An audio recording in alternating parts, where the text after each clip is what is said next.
On today's show, watch where you step. Researchers go on the hunt for one of Minnesota's most threatened species. Ready, set, go! Plenty of energy needed as racers compete in endurance paddling. And the magic of a very first turkey hunt, a dream born at Baker Park's summer camp. We'll explain.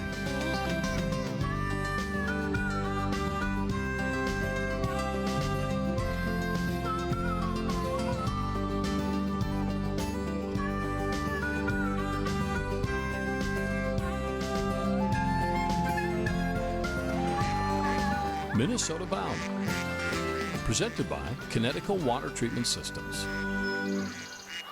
Hi everybody, Bill, Millie and I welcome you to Minnesota Bound. Up first today, a little bit of conservation education. It's a rattling tale about a critter not a lot of people know exist. A species on the rebound, and all you have to do is listen for the rattle. My dad, Ron Shera, explains.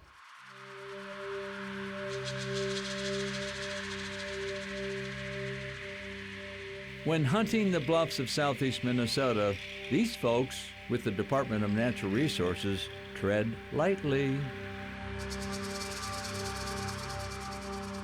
They're not out for just a stroll. They're hunting for a Minnesota critter, one that most of us don't want to find, one you're likely to hear before you see.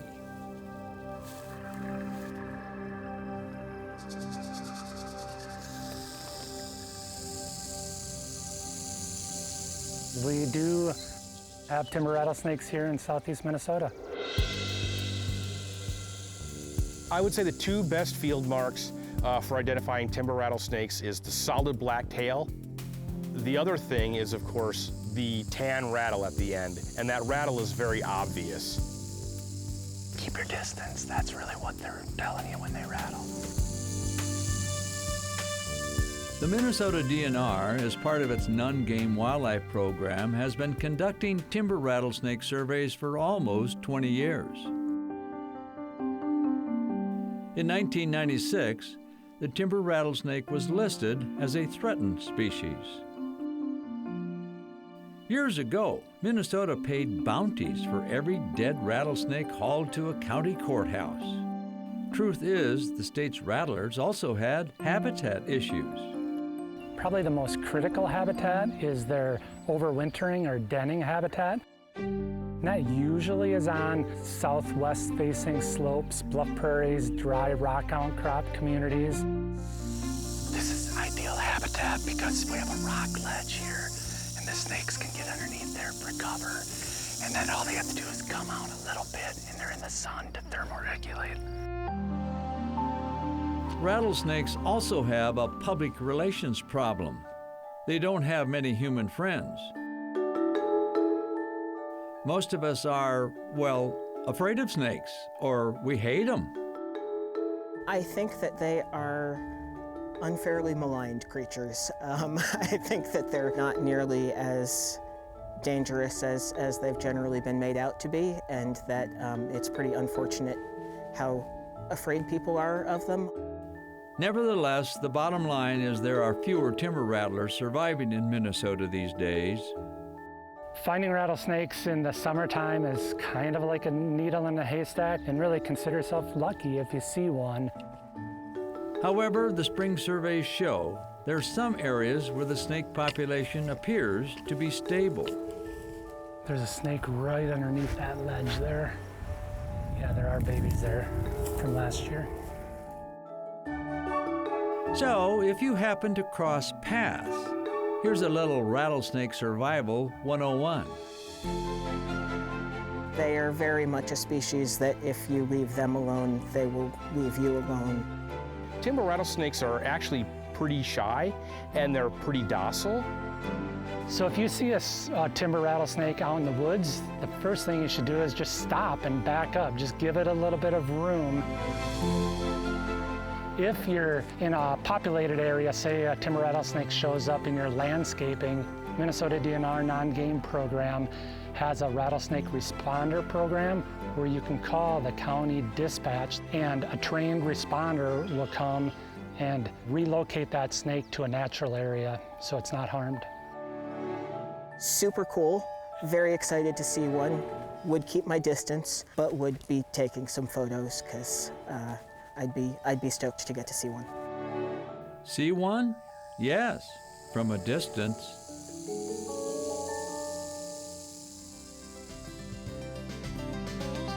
Coming up, a race down the river.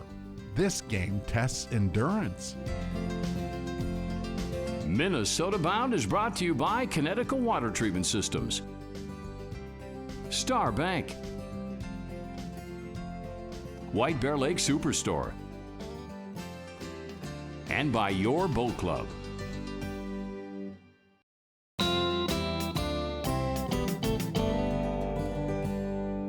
Many of us enjoy leisurely paddling a canoe or kayak on Minnesota waterways. We found a new adventure that'll put your paddling skills to the test on an ultra-endurance water race.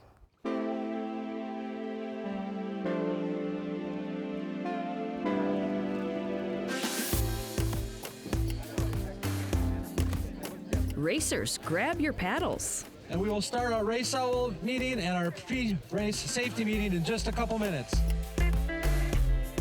There's a big paddling community in the Twin Cities that's kind of hidden from a lot of people because it's on the rivers and lakes. We just thought it'd be fun to do this stretch of the river. We haven't never done it. And only 3 people in our division, so we expect to be third. This is the world of ultra-endurance canoe and kayak racing. Wet socks for 4 hours. What a fun day. Ready. 3, 2.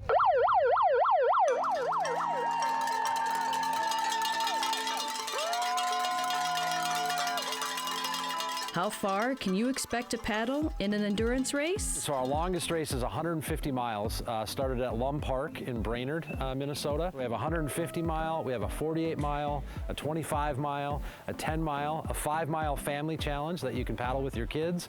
And then we have a guided tour that's 7.5 miles as well. They all end at Coon Rapids Dam Park.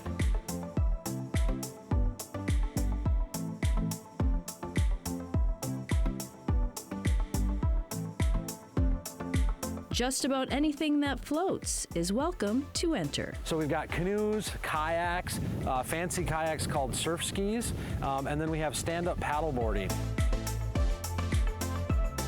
No paddle experience necessary. I have no advice. I'm just a rookie at this. I said, I gotta check this out. So I flew up for the weekend, and here we are.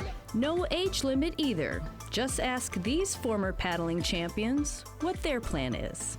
Not put a hole in the boat. Keep the bottom down, have fun. We'll just do the best we can. Two Paddles Canoe and Kayak Race was founded by Scott Miller and Todd Foster, two longtime paddling friends. I mean, we became friends at camp, and then we ran a winter camp for the Scouts together. And then one day Todd said, hey, let's go canoeing. And I was like, oh, I love canoeing, that'd be awesome. The idea of an ultra race stemmed from their own 2,000-mile canoe adventure. And I thought, there is no way I can paddle 2,000 miles. How would a person, that's not me, that's for some expert.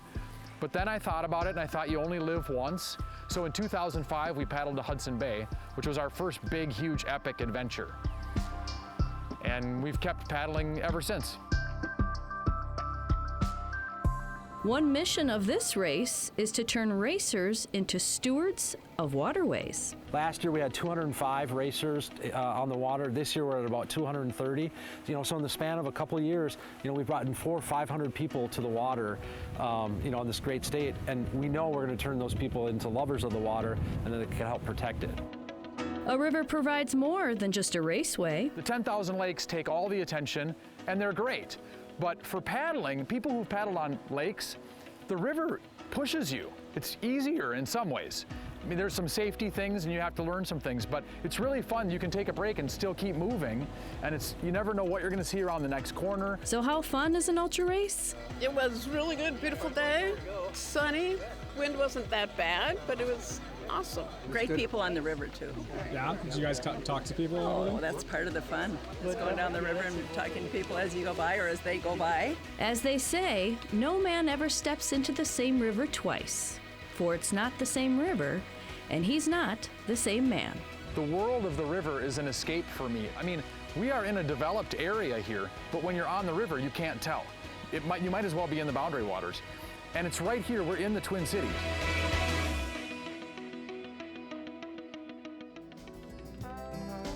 Finally due. It's about time. Still to come, we go back in time to fish alongside a Minnesota icon.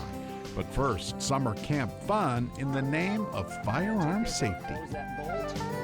Closed captioning provided by Voyager Lodge and Houseboats.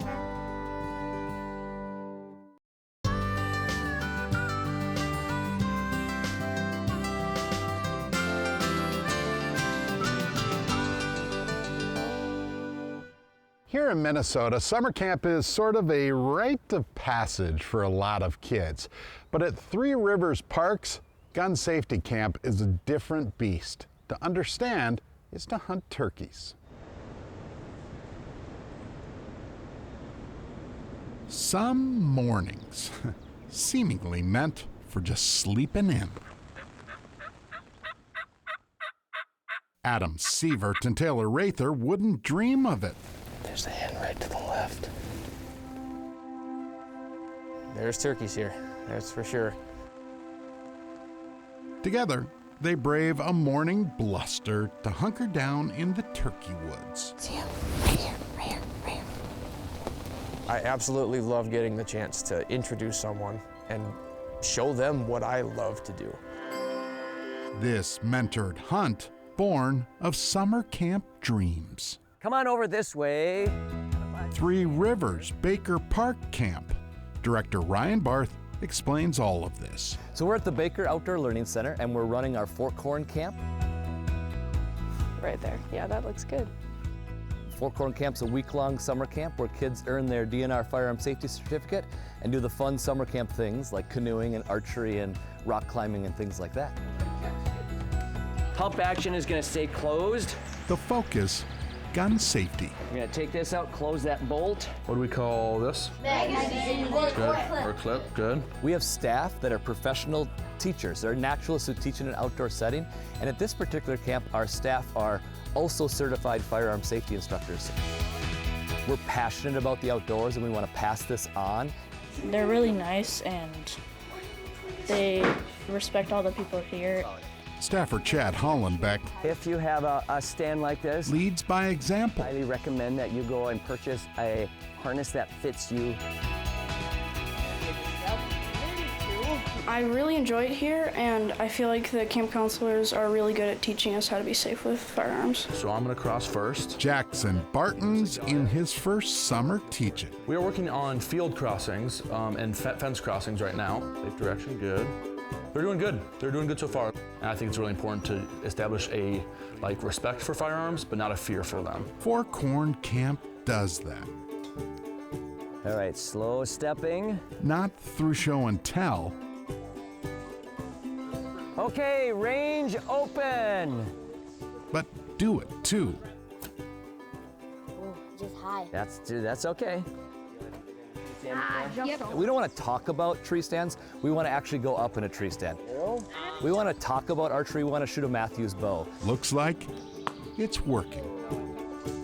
That was really fun. It's really high, but really fun. I wanted to get my firearm safety, and I want to someday become a good hunter. And that might be the crux of this entire camp. Just listen. So after camp is done, the kids earn their DNR firearm safety certificate. And then we have an application process where so kids can apply to be a part of a youth mentor hunt. Which takes us back to the turkey blind. Taylor earned her firearm safety certificate and signed up for the mentored hunt, a moment profound for student and teacher. This is actually coming out, being a mentor, hearing the turkey gobble, seeing a deer in the woods, scouting. It kind of brings it full circle. And understand that harvesting a bird isn't really the point. No, I can't. He's too far. But this moment is. I could hear her breathing heavy as I was looking out as those toms were starting to work their way out to the field. Can't beat that. Memories made, all from just a couple days at camp. I feel like hunters sometimes maybe have an image that isn't as positive as it should be. Like doing it ethically, responsibly, following those rules, doing it the right way is really something that's important to me, having that high environmental ethic mixed with the hunting. And that's really what I want to pass on to the kids that come to camp here and then to my kids that I hunt with.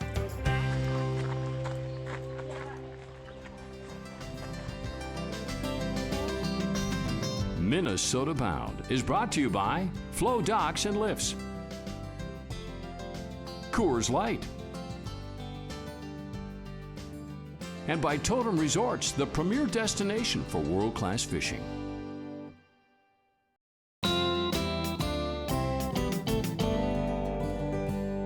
Today's Minnesota Bound Classic has us drifting a river alongside an iconic angler. My dad, Ron Shera, shares the life and times of Danny Suggs. Rivers are winding paths that forever beckon.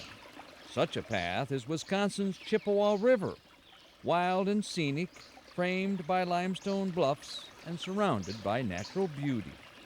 And one more thing, plenty of game fish. Oh, there we go. Today, heading down the Chips path is Minnesota angler and TV host Danny Suggs. I'd like to show you Joining Danny are the canoe guys, Bill Planton and Dave Frink. The Chippewa is a really very, very pretty and serene river. You know, it's fairly wide. It's a pretty shallow river, but I mean the pristine beauty. It's worth just going down and canoeing, let alone fishing. This stretch of the Chip starts in the small town of Durant, Wisconsin. Downstream, the Chip turns wide and fast thanks to heavy rains.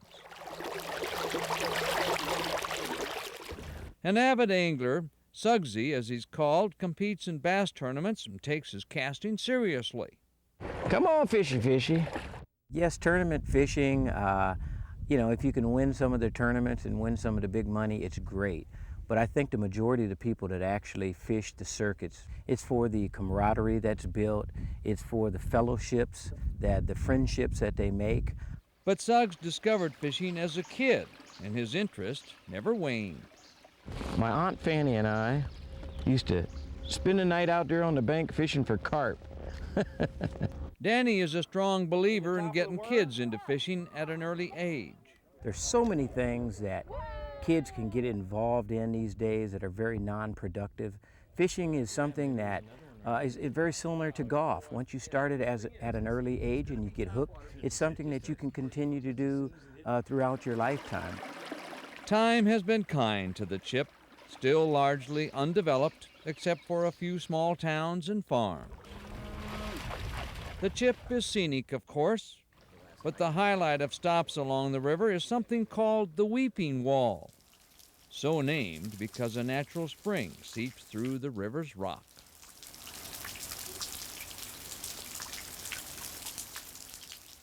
The whole area is leaking water. It's not just a little bit. It's every inch has got water dripping down along the edge. Now you were saying earlier that these are springs Yes, that are actually springs that are actually up above. The Weeping Wall also turned out to be a fishing hotspot. Yeah, it's a nice one here. Come on, fishy. See, what I was doing, I was letting you get all the small ones out of the way, so I could get one that was a little bit bigger here. I love it. Very nice. Yes. Oh, now if he just wants to let me get a hook in my hand here, hold him up there just like so. Yeah. Almost 15. Yeah. You bet. Well, I was finally due. It was about time, wasn't it? It was. Getting back in the water. There you go, buddy. All right. It was fun. That was fun. You bet. Yes, fun and still pretty wild. That's the Chippewa River, then and now, and hopefully forever. We still do work with Danny Suggs. I love that guy. Yeah, he is always smiling. He sure is. Well, that about does it for us. We hope to see you back here next week. In the meantime, remember to introduce a kid to the great outdoors. Transportation provided by Premier Transportation. Call 1-800-899-7433.